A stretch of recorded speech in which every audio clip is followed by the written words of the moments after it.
was a good day of work. Both sides of the ball, up and down the field, working hard.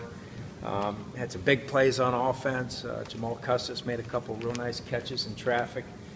And defensively, I think Antoine Cordy had 2 interceptions today.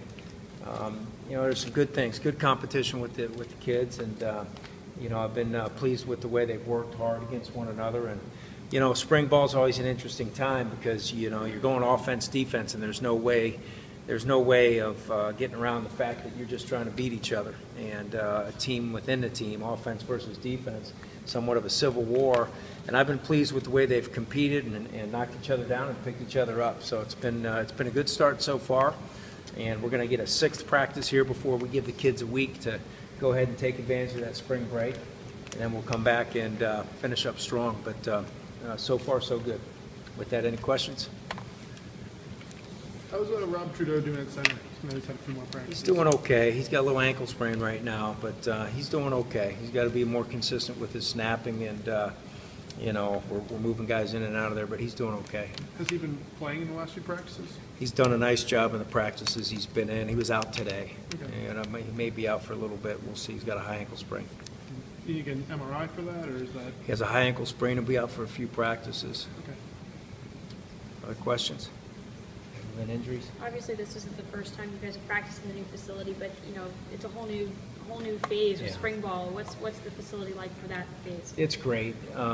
It's definitely a necessary deal for us in the ACC, and having the opportunity to practice earlier when the snow's on the ground gives us so many things. But to speak on the facility itself, it's a great place. It really is.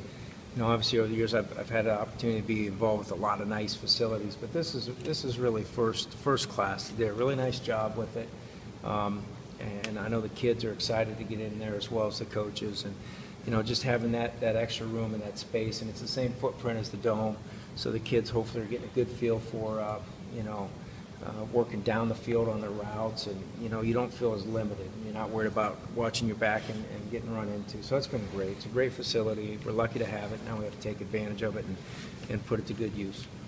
Now that you've gotten to see him with some pads on, have any of the offensive linemen kind of stood out to you? Not to the point where I could commend any of them and pat them on the back. At times there's good things. Like I said, we ripped off some good run plays today, and I'm sure there was some great blocking in there.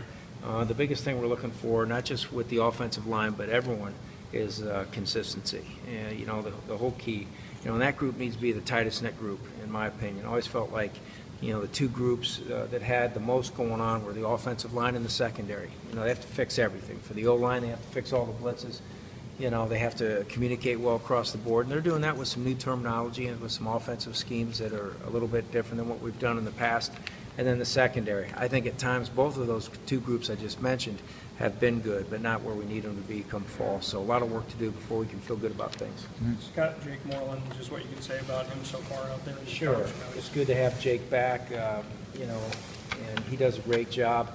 Been real pleased with the progress. You always look at, as a coach, you have kids that you expect to, be performing at a certain level. But the guys that maybe are down the line or haven't played yet, those are the guys you always see if there's improvement. And I've seen improvement on guys like Tyler Provo. And at times he struggled last year with consistency. So Jake's doing a nice job bringing the back of the pack as well as the front of the pack. And that's not to say Tyler's at the back of the pack, because by the end of spring he may force himself into some good playing time. But he's done a nice job coaching A through Z, and it's great to have him on board.